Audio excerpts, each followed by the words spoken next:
અને હવે સમાચારો જોઈએ વિસ્તારથી અને સૌથી પહેલા વાત કરવી છે જનપ્રતિનિધિની નેતાઓની કે જેમને પ્રજા વિશ્વાસ મૂકી અને એક પદ ઉપર પહોંચાડે છે પોતાના કામ કરવા જેમનું કામ હોય છે લોકોની જે અપેક્ષાઓ છે એ પૂરી કરવાની ક્યાંય પણ સમાજમાં કોઈ ગુનો બદી છે તો એને ડામવાની લોકો માટે કામ કરવાની પણ કેટલાક નેતા એવા છે કે જે વાણી વિલાસના કારણે સતત ચર્ચામાં રહેતા હોય છે વિવાદમાં રહેતા હોય છે વિવાદોના મધપૂડા છેડતા હોય છે આવા જ એક નેતા છે ફરી વિવાદમાં આવ્યા છે બળાત્કાર વિશે એમણે અભદ્ર ટિપ્પણી કરી છે કોણ છે આ નેતા ને આની પહેલા પણ કેવા કેવા વિવાદો છેડી ચૂક્યા છે દેવાંશી પાસેથી જાણીએ કર્ણાટકના કોંગ્રેસના નેતા છે ભૂતપૂર્વ પ્રધાન રહી ચૂક્યા છે સ્પીકર એટલે કે અધ્યક્ષ રહી ચૂક્યા છે રમેશ કુમાર એમનું નામ છે અને વિવાદો માટે હંમેશાથી જાણીતા છે પણ આ વખતે કર્ણાટકની વિધાનસભામાં એ જે બોલ્યા છે એ ક્યારેય કોઈ પણ સાંભળે તો એને ગુસ્સો આવ્યા વગર કે આક્રોશિત થયા વગર એ વ્યક્તિ રહી ના શકે કારણ કે એમના શબ્દો હતા આમ તો આ શબ્દો બધા લોકો સુધી પહોંચાડવું ટાળવું જોઈએ પરંતુ છતાં પણ એમણે જે કહ્યું છે એ દરેક મહિલાઓએ તો ખાસ સાંભળવું જોઈએ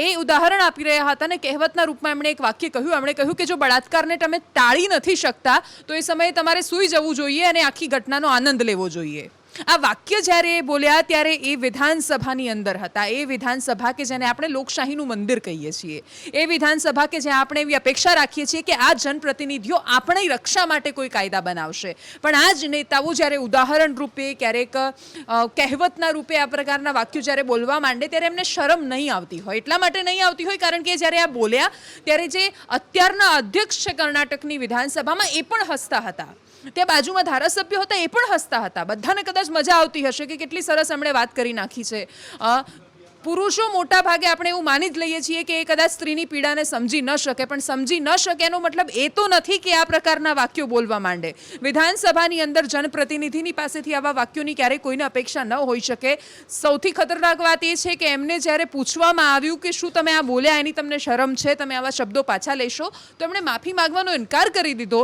એમણે કહ્યું કે તમે જેવું માનો જેવું ધારો એવું વિચારી શકો છો મેં તો માત્ર એક કહેવત કહી હતી અને એ પણ સ્પીકરને યાદ નહોતી આવતી એટલા માટે કહી રહી હતી પણ જે વાક્ય છે એ માનસિકતાનું પ્રદર્શન છે અને એ માનસિકતા મોટાભાગના લોકોમાં આપણને દેખાતી હોય છે અને આ બધાની વચ્ચે હવે એક ચોંકાવનારા સમાચાર સામે આવી રહ્યા છે આઈસીસ જેને આઈએસ તરીકે આપણે અથવા તો ઇસ્લામિક સ્ટેટ તરીકે આપણે ઓળખતા હોઈએ છીએ એમાં એને લઈને જે ભરતીઓ થઈ રહી છે જે આતંકીઓ તેમાં છે એને લઈને એક ચોંકાવનારા સમાચાર સામે આવ્યા છે આમ તો ભૂતકાળની અંદર આપણે કાશ્મીરમાં પણ એના ઝંડા જોઈ ચૂક્યા છીએ અફઘાનિસ્તાનમાં એનો કહેર છે પણ એમાં જે ભરતી થઈ રહ્યા છે યુવાનોને અમેરિકાએ જે રિપોર્ટ આપ્યો છે એ ભારતના પગ તળેથી જમીન સરકાવી દે તેવો છે શું છે આ રિપોર્ટમાં ચોંકાવનારું જાણીએ अजय यादव पासेथी अजय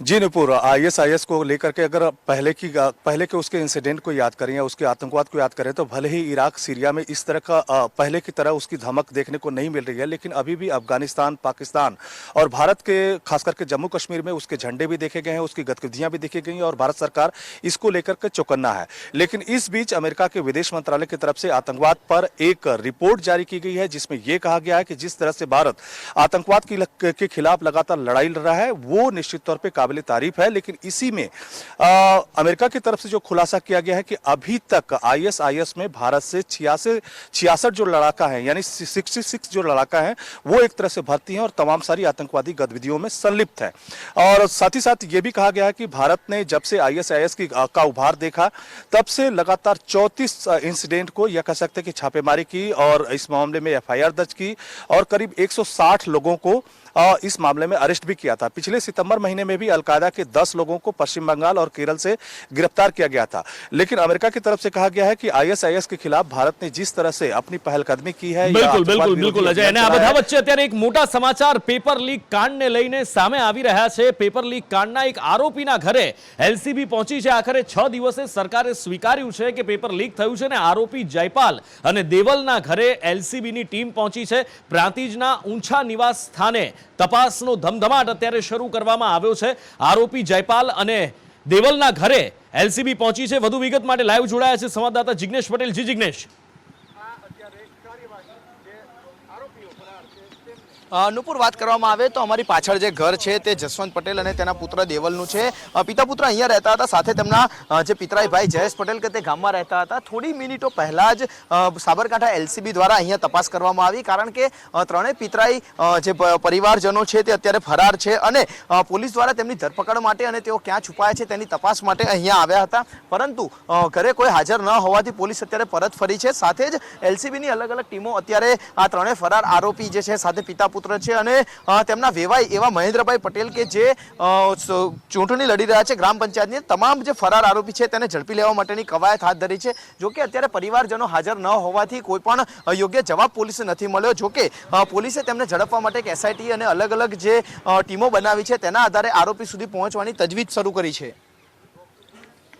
એટલે વાત એ છે કે આખરે 6 દિવસ સુધી સરકાર અને ગૌણ સેવા પસંદગી મંડળ રનૈયો ભણતા રહ્યા કે નથી લીક થયું, પણ 6 દિવસ પછી આખરે એમને જ્ઞાન લાદ્યું. ખબર નહીં અચાનક પોલીસે પુરાવા આપી દીધા કે કેમ, પણ હવે તપાસ શરૂ કરવામાં આવી છે. બેઠકોના ધમધમાટ થઈ રહ્યા છે. અત્યારે જેમ જિગ્નેશે આપને બતાવ્યું કે કઈ રીતે એલસીબીની ટીમો જગ્યાએ જઈને તપાસ કરી રહી છે, પણ ગાંધીનગરની અંદર શું થઈ રહ્યું છે હિરેન રાવલ પાસેથી જાણીએ.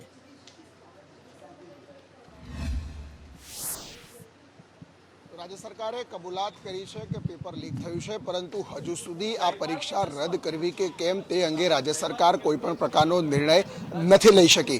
2019ની અંદર બિન સચિવાલયની પરીક્ષા તાત્કાલિક રદ કરનારી આજ ભાજપ સરકાર હજી સુધી આ પરીક્ષા રદ કરવા અંગે નિર્ણય નથી લઈ શકી. કેન્દ્રીય નેતૃત્વનું માર્ગદર્શન મેળવવામાં આવશે. સાથે મુખ્યમંત્રી ભૂપેન્દ્ર પટેલ, ગૃહ રાજ્યમંત્રી હર્ષ સંઘવી, ગૌણ સેવા પસંદગી મંડળના સભ્ય સચિવ અને સાથે સામાન્ય વહીવટ વિભાગ રાજ્ય સરકારનો જે જીએડી કહેવાતો હોય છે તેના અધિકારીઓ સાથેની બેઠક મળશે. સાથે આ આરોપીઓ જે છે એમની સામે કેવા પ્રકારની કાર્યવાહી કરવી તેને લઈને પણ ચર્ચા કરવામાં આવશે. કારણ કે અત્યારે જે કલમો લગાવી છે એના સિવાયની ગુજસીટોક સહિતની કલમો લગાવવા અંગે રાજ્ય સરકાર વિચાર કરી રહી છે. બીજી તરફ પરીક્ષાનો વ્યાપ, જે પરીક્ષાનું પેપર ફૂટ્યું અને ત્યારબાદ એનું સર્ક્યુલેશન કેટલું થયું, કેટલા ઉમેદવારો સુધી પરીક્ષા પહેલા પહોંચ્યું, તે હજી સુધી એક્ઝેક્ટ આંકડો રાજ્ય સરકારને નથી મળી રહ્યો અને તેની તપાસ ચાલુ છે. એ તપાસ બાદ રાજ્ય સરકાર પરીક્ષા રદ કરવી કે કેમ તે અંગે નિર્ણય લેશે અને તેને જ લઈ મુખ્યમંત્રી સ્તરે ઉચ્ચ સ્તરીય બેઠકનું આયોજન કરવામાં આવ્યું છે. એટલે વાત આખરે એ જ છે કે આ પરીક્ષા રદ કરવાની વાત સુધી વાત પહોંચી જાય છે, પણ પેપર સાચવી નથી શકાતા, પેપર લીક થઈ જાય છે. હવે આ 88,000 વિદ્યાર્થીઓમાંથી મોટા ભાગના વિદ્યાર્થીઓ છે કે જેમણે મહેનતથી, ઈમાનદારીથી આ પેપર આપ્યું છે. હવે એમનું શું, એમને શા માટે આ ભોગવવું પડે? મુઠ્ઠીભર લોકો આ પ્રકારના કાંડ કરે અને કહેવાય તો ત્યાં સુધી રહ્યું છે કે સ્ટ્રોંગ રૂમમાંથી પેપર લીક થયું છે, તો ત્યાં સુધી કેમ કોઈ જવાબદારી ન રાખવામાં આવી? હવે તપાસનો ધમધમાટ શરૂ કરવામાં આવ્યો છે. આખરે કેટલા આરોપીઓ સુધી પોલીસ પહોંચી શકી છે, શું કાર્યવાહી કરવામાં આવી રહી છે? સાબરકાંઠા, હિંમતનગર, પ્રાંતિજ, આ તમામ જગ્યાએ શું કાર્યવાહી થઈ રહી છે? નિર્મળ દવે પાસેથી જાણીએ.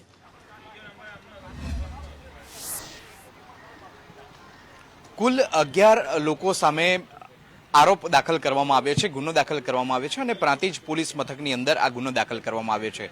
આ 11 આરોપીઓ પૈકી 6 આરોપીઓની સાબરકાંઠા પોલીસ દ્વારા ધરપકડ કરી દેવામાં આવી છે. પરંતુ જે રીતે જાણકારી અગાઉથી જ પ્રાપ્ત થઈ હતી અને સંદેશ ન્યૂઝ દ્વારા અહેવાલ પણ પ્રસારિત કરવામાં આવ્યો હતો, એક પેપર ₹10 થી 15 લાખની અંદર વેચાયું હોવાનું પોલીસ તપાસમાં પણ હવે બહાર આવ્યું છે. જે તપાસમાં બહાર આવ્યું છે તેમાં વધુ તાર એ રીતે પણ જોડાયા છે કે લગભગ અત્યાર સુધી 35 જેટલા લોકો પાસે આ પેપર પહોંચ્યું છે અને જે અલગ અલગ સિરીઝના પેપર હોય છે પરીક્ષા દરમિયાન, A, B, C, D એ પ્રકારની સિરીઝ હોય છે અને તે પૈકીનું B સિરીઝનું પેપર આ ફોડવામાં આવ્યું હતું, B સિરીઝનું પેપર લીક કરવામાં આવ્યું હતું. કુલ 10 થી વધારે લોકોને પેપર સોલ્વ કરવામાં આવ્યું છે, જેમાં મુખ્ય સૂત્રધાર તરીકે જયેશ પટેલનું નામ સામે આવી રહ્યું છે. જયેશ પટેલે 2 લોકોને પેપરની કોપી આપી હતી અને આ બંને લોકો કે જેને પેપરની કોપી મળી હતી તેમના દ્વારા અલગ અલગ એવા 7 થી વધારે લોકોને પેપર આપવામાં આવ્યું હતું, જેમણે વધુ લોકોને પેપર સોલ્વ કરાવ્યું હતું. આમ જે રીતે પેપર લીક થવાના તાર હતા એ ક્રમબદ્ધ રીતે પોલીસ જોડી રહી છે. હાલ પોલીસ દ્વારા આ ગુનો દાખલ કરી દેવામાં આવ્યો છે, જેમાં સરકારી એટલે કે રાજ્ય સેવકની સામે પણ રાજ્ય સેવક દ્વારા પણ પોતાની જે કામગીરી હોય તેમાં ચૂક રાખવામાં આવી છે તે પ્રકારની કલમ એટલે કે કલમ 409 નો ઉમેરો પણ કરવામાં આવ્યો છે. સાથે છેતરપિંડીની કલમ 406, 420 તેમજ કાવતરા એટલે કે 120B ની કલમનો પણ ઉમેરો કરવામાં આવ્યો છે. પોલીસ અત્યારે તપાસ કરી રહી છે. હજુ પણ જે આરોપીઓ ની સામે ગુનો દાખલ કરવામાં આવ્યો છે તેમાંથી 6 પૈકીના માફ કરશો 11 પૈકીના 6 ની તો ધરપકડ થઈ છે, પરંતુ હજી 5 આરોપીઓની ધરપકડ બાકી છે. ગૃહ રાજ્ય પ્રધાન હર્ષ સંઘવીનું કહેવું છે અને તેમનો દાવો છે કે આ 5 આરોપીઓ પણ ગણતરીના દિવસોની અંદર જ પોલીસ શકંજામાં રહેશે. એટલે ગૃહ રાજ્યમંત્રી દ્વારા તમામ વાતો કહેવામાં આવી છે, કલમો લગાવવાની વાત પણ કહેવામાં આવી છે, પણ તેમ છતાં જે વિદ્યાર્થી મંડળ છે, જે વિદ્યાર્થી નેતાઓ છે, એમને હજી આ બાબતે સંતોષ નથી. શું કહેવું છે વિદ્યાર્થી નેતા યુવરાજસિંહનું, હવે એ જોઈએ. આશિષભાઈ વોરા એમને આ તપાસમાંથી પહેલા તો દૂર કરવામાં આવે. ક્યાંક ને ક્યાંક શંકાની દૂરી એ આશિષભાઈ વોરા ઉપર છે. તો પહેલી અમારી માંગણી છે કે આશિષભાઈ વોરાને આ જે પણ તપાસ ચાલી રહી છે એ તપાસથી દૂર કરવામાં આવે. અમે એને અધ્યક્ષ સ્થાનેથી દૂર કરવાની વાત નથી કરતા, પરંતુ આ તપાસ જે ચાલે છે એમાં તો એને પહેલેથી દૂર કરવા જ જોઈએ. અને જો એની સંડોવણી આવે છે તો એના ઉપર પણ કાર્યવાહી થવી જોઈએ. કેમ કે લાખો વિદ્યાર્થીઓના ભવિષ્ય સાથે જ્યારે ચેડા થઈ રહ્યા હોય ત્યારે એની ઉપર આપણે ખુલ્લો દોર ન રાખી શકીએ. અને આ બધા વચ્ચે સૌથી મોટો અને ચોંકાવનારો ખુલાસો સંદેશ ન્યૂઝ દ્વારા કરવામાં આવ્યો, કારણ કે જે આરોપીઓ છે તેમાંથી કેટલાક તો જનપ્રતિનિધિ બનવા માટે મથામણ કરી રહ્યા છે. કોણ કોણ છે એ આરોપીઓ, ક્યાં ક્યાં ચૂંટણીઓ લડી રહ્યા છે અથવા લડવાના છે, જાણીએ જિગ્નેશ પાસેથી.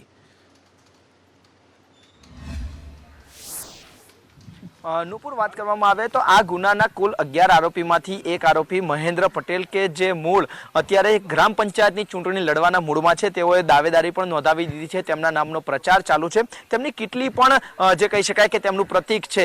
કીટલીથી તો ભલે આપણા દેશના વડાપ્રધાન મળ્યા હોય, પરંતુ હવે એ કીટલીના નિશાન ઉપર મહેન્દ્રભાઈ પટેલ ચૂંટણી લડવાના હતા, પરંતુ તેમાં ગ્રહણ લાગી ગયું છે અને તે આરોપી તરીકે સાબિત થયા છે. યશ આપણી સાથે છે, કારણ કે છેલ્લા 5 દિવસથી યશ આ તમામ ઘટનાઓ પર નજર રાખતો હતો. યશ, 11 આરોપી, જેમાંથી 4 એક જ કુટુંબના, એક વેવાઈ, 3 પરિવારજનો, કેવી રીતે તમામની સંડોવણી સામે આવી? પોલીસ તપાસ કેવી રીતે, ગુનો નોંધાયો, શું વિગત? જિગ્નેશ, વાત કરવામાં આવે તો જે જયેશ પટેલ છે મુખ્ય સૂત્રધાર છે. જયેશ પટેલ સાથે સાથે જે આ જસવંતભાઈ છે તે વેવાઈ એનો સંબંધ ધરાવે છે. દેવલ છે તે જસવંતભાઈનો પુત્ર છે અને મહેન્દ્રભાઈ ત્યાં આગળથી ચૂંટણી લડી રહ્યા છે. ત્યાં ચૂંટણીને લઈને હાલ તો ગામની અંદર જે પ્રચાર છે તે પ્રચાર ચાલી રહ્યું છે અને પ્રચારને લઈને હાલ તો ગામમાં પણ તેમ સમર્થન એક ગામમાં જોવા મળ્યું હતું, જો જોવા જઈએ તો.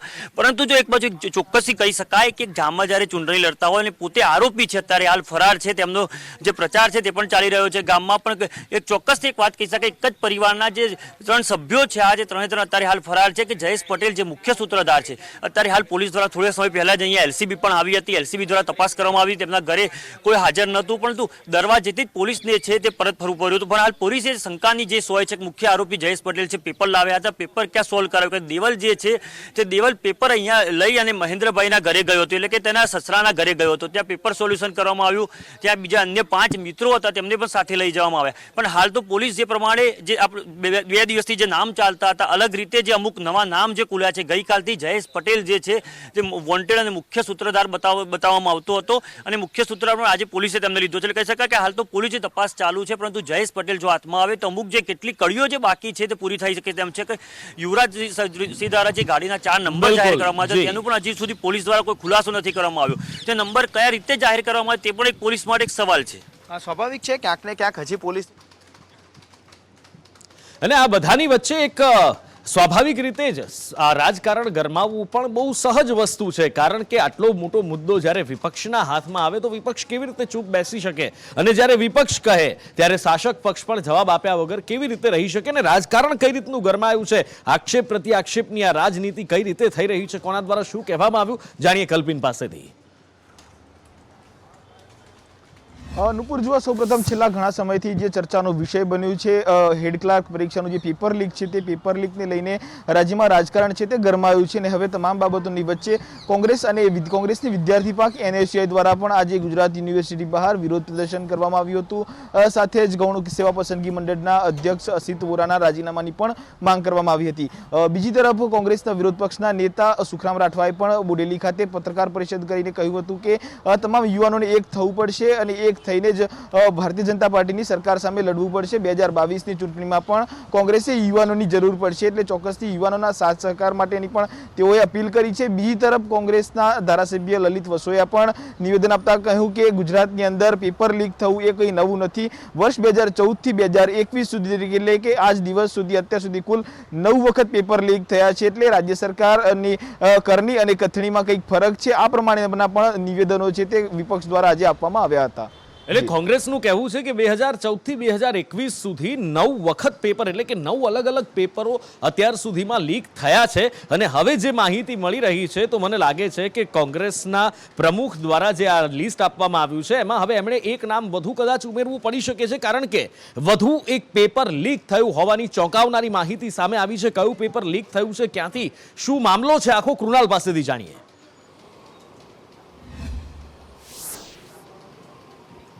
નુપુર, જે રીતે હેડ ક્લાર્ક પેપર લીક મુદ્દે પોલીસે 6 લોકોની અટકાયત કરી હતી, ધરપકડ કરી હતી.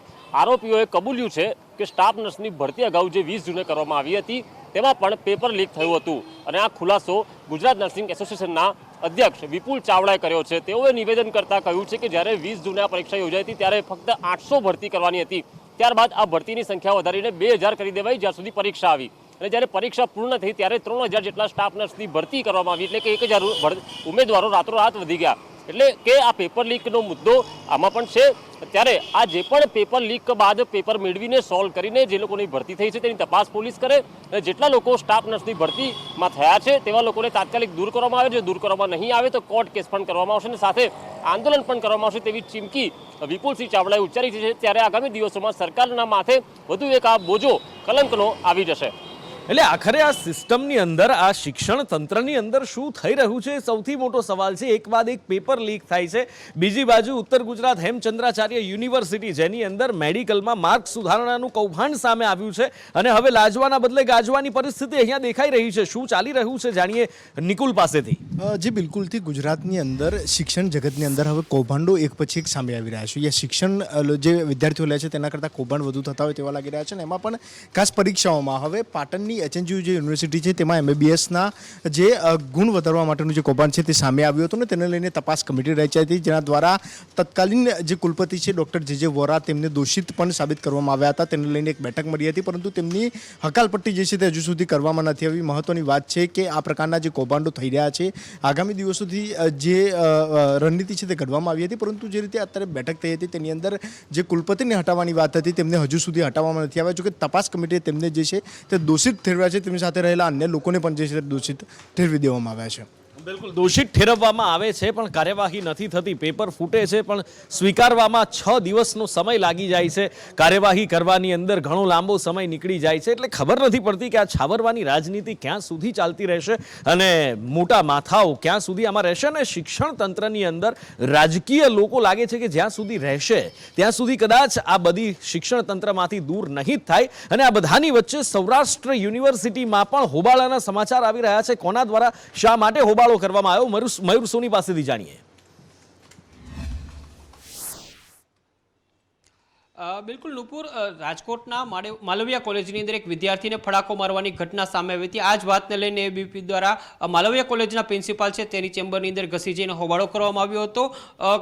પ્રિન્સિપાલ કમલેશ જાની છે તેના ઉપર આક્ષેપ છે કે તેને એક વિદ્યાર્થીને ઢસડીને ફડાકા માર્યા હતા.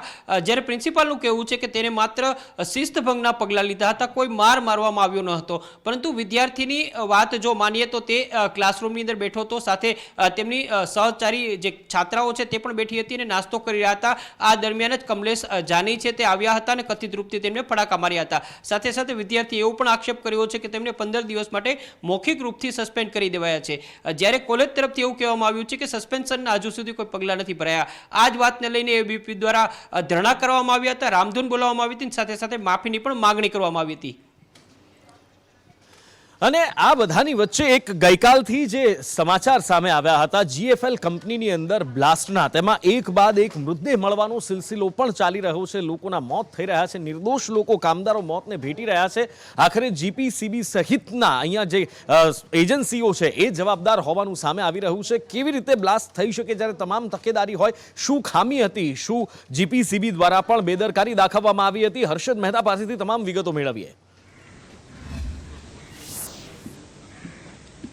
જીનુપુર રણજીતનગર એટલે ઘોઘંબા તાલુકાનું રણજીતનગર ગામ ને ત્યાં આવેલી છે ગુજરાત ફ્લોરો નામની કંપની, જેમાં ગઈકાલે સોલ્વન્ટના પ્લાન્ટની અંદર એક જબરજસ્ત બ્લાસ્ટ થયો હતો અને ત્યારબાદ આગ ભભૂકી ઉઠી હતી. આ કંપની એટલી મોટી છે જેની અંદર કામ કરતા લગભગ 20 થી 22 કામદારો દાઝી ગયા હતા, જે પૈકી 7ના મૃતદેહો મળ્યા છે જે મિસિંગ હતા.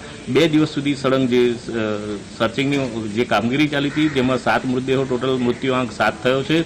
પરંતુ અહીંયા પ્રશ્ન એ થાય છે કે આ જે કંપની છે વર્ષોથી ચાલી રહી છે અને જીપીસીબીના જે નોર્મ્સ છે, નોર્મ્સ ખરેખર પાડવામાં આવે છે કે નથી પાડવામાં આવતા એ બાબતે જીપીસીબી અહીંયા ફરકડો પણ મારતી નથી. આ 2 દિવસથી આવડી મોટી ઘટના બની છે, તે છતાંય જીપીસીબીના અધિકારીઓ જે કહી શકાય કે જે અહીંયા ફરકડો પણ માર્યું નથી.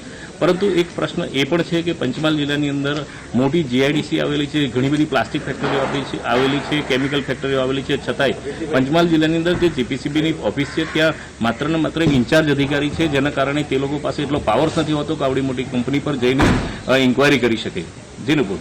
એટલે વાત એ છે જીપીસીબીની કાર્યવાહી શહેર કોઈ પણ હોય, ઇન્ડસ્ટ્રીયલ ઝોન ક્યાંયનો પણ હોય, પણ સવાલ અહીંયા ચોક્કસથી ઉઠે છે. ભૂતકાળમાં તો એવી પણ માંગ ઉઠી ચૂકી છે કે જીપીસીબીમાં પણ એક એસીબીનો અધિકારી બેસાડવામાં આવે તો ખબર પડે કે જીપીસીબીમાં આખરે શું ચાલે છે અને જીપીસીબીની બેદરકારીથી શું ચાલી રહ્યું છે, અથવા તો એમની રહેમ રાહે પણ ખબર નહીં ક્યારે આ બધું થશે. ભ્રષ્ટાચાર મુક્ત ગુજરાતની વાતો તો થાય છે, હવે જોઈએ ક્યારે આ બધું થાય છે ને ક્યારે આવા નિર્દોષોના મૃત્યુ અટકે છે ગુજરાતની અંદર. એ હવે કદાચ આવનારો સમય બતાવે. આ સરકાર જે વાયદાઓ કરે છે હવે જોવાનું 21 પછી પૂરા કરે છે કે કેમ. પણ આ બધાની વચ્ચે કોરોનાનો કહેર પણ રાજ્યની અંદર દેખાઈ રહ્યો છે. કેસ વધી રહ્યા છે. ઓમિક્રોનને લઈને જો કે થોડાક રાહતના સમાચાર મળ્યા છે, પણ કોરોનાનો કહેર ક્યાં કેવી રીતે દેખાઈ રહ્યો છે, ઓમિક્રોનને લઈને રાહતના શું સમાચાર, મયુર સોની પાસેથી જાણીએ. બિલકુલ નુપુર, દેશની અંદર 101 ઓમિક્રોનના કેસ પહોંચી ચૂક્યા છે. દિલ્હીની અંદર કુલ 10 કેસ છે, પરંતુ ગુજરાત માટે એક રાહતના સમાચાર છે અને સાથે સાથે એક ચિંતાના પણ છે. સૌથી પહેલા રાહતના સમાચાર આપી દઉં. જામનગરની અંદર જે પ્રથમ 3 ઓમિક્રોનના કેસ આવ્યા હતા, પોઝિટિવ હતા 3 દર્દીઓ, તે 17 દિવસની સારવાર બાદ અંતે સારા થયા છે અને તેમના રિપોર્ટ નેગેટિવ આવ્યા છે. એટલે ગુજરાત માટે, જામનગર માટે ખૂબ સારા સમાચાર છે કે 3 દર્દીઓ જે નોંધાયા હતા ઓમિક્રોન વેરિયન્ટના, તેમને ઘરે જવાની મંજૂરી આપી છે, રજા દેવામાં આવ્યા છે. સાથે સાથે રાજકોટની વાત કરી દઈએ તો રાજકોટ માટે ચિંતાના સમાચાર એ છે કે અત્યાર સુધી શાળાઓ અને વિદ્યાર્થીઓ તે સુરક્ષિત હતા, પરંતુ એક સાથે આજે 4 સ્કૂલના શિક્ષકો અને વિદ્યાર્થીઓ છે તેમના કોરોના રિપોર્ટ પોઝિટિવ આવ્યા છે, જેમાં 2 વિદ્યાર્થીઓ ટ્વિન્સ છે, સાથે સાથે અન્ય 3 વિદ્યાર્થીઓ અને વિદ્યાર્થીનીઓ છે તેમના રિપોર્ટ પણ આવ્યા છે. એટલે 2 સ્કૂલો છે તેમને તાકેદારીના ભાગરૂપે પોતાનું શિક્ષણ કાર્ય છે તે ઓફલાઈન બંધ કરી દીધું છે. નચિકેતા સ્કૂલ છે તેમાંથી એક વિદ્યાર્થી ધોરણ 5નો છે, તેમનો પોઝિટિવ રિપોર્ટ આવ્યો હતો અને તેમને પણ ઓફલાઈન સ્કૂલ બંધ કરી દીધી. એટલે ચિંતાના સમાચાર રાજકોટની અંદર સ્કૂલને લઈને છે. બિલકુલ. એટલે હજી કોરોનાનો કહેર ઓછો થયો નથી, એ જ વિનંતી છે. તકેદારી રાખો અને તમામ નિયમોનું પાલન કરો તો જ કોરોનાને હરાવી શકીશું. અને આ સાથે જ અત્યારે વોર રૂમમાં સમય થયો છે આપનાથી વિદાય લેવાનો, પણ જતા પહેલા આપને યાદ કરાવી દઈએ સંદેશ વિશેષમાં આજે રાત્રે 9:25 બતાવીશું સાવધાન. કોરોના છે, સાવધાન છે, શું સાવધાની અને કેમ આવું કહેવામાં આવી રહ્યું છે, કેવો હશે આવનારો સમય બતાવીશું વિશેષમાં. એની સાથે સાથે જ 9:45 સંદેશ વિશેષમાં જ બતાવીશું હસ્યા તો ફસ્યા કિમ જોંગ ઉન વળી પાછા શું લઈને આવ્યા છે, કેમ હસ્યા તો ફસ્યા, વિસ્તારથી સંદેશ વિશેષમાં બતાવીશું. અત્યારે લઈશ વિદાય. નમસ્કાર.